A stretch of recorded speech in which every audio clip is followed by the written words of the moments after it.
యేసు ప్రభు దేవుడు కాదు అని చెప్పడానికి వాడే ఏదైనా సరే ఒక వచనం తీసుకుని రండి, బైబిల్ వెలుగులో అది నిలబడదు. బైబిల్ వెలుగులో నిలబడదు. యేసు ప్రభువు తండ్రి, కుమార, పరిశుద్ధాత్మలు ఒకరికొకరు నిత్యము సమానులు, నిత్యము సమాన స్థాయి కలిగిన వారు, నిత్యము సమానమైనటువంటి ప్రేమను కలిగిన వారు. Think about it. జస్ట్ ఒక్క మాట ఆలోచించండి. దేవుడు ఏమై ఉన్నాడు? 4వ అధ్యాయం 1 యోహాను ఏమంటున్నాడు? దేవుడు ఏమై ఉన్నాడు? ప్రేమాస్వరూపి. ఒంటరి వాడు ఎలా ప్రేమిస్తాడో చెప్పండి నాకు. ఎవరిని ప్రేమిస్తాడు? నువ్వు లేవు, నేను లేవును, దేవదూతలు లేరు, భూలోకం లేదు, పరలోకం లేదు, ఏమీ లేదు, ఆయన ఒక్కడే ఉన్నాడు, ఒంటరిగా ఉన్నాడు. ఎవరిని ప్రేమించాడు? ఎవరిని ప్రేమించాడు సార్? మరి ఆయన ప్రేమాస్వరూపి ఎలా అవుతాడు?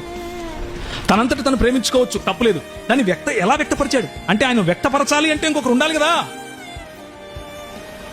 అదే యోహాను సువార్త 1వ అధ్యాయం 1వ వచనం చెప్తోంది. ఆది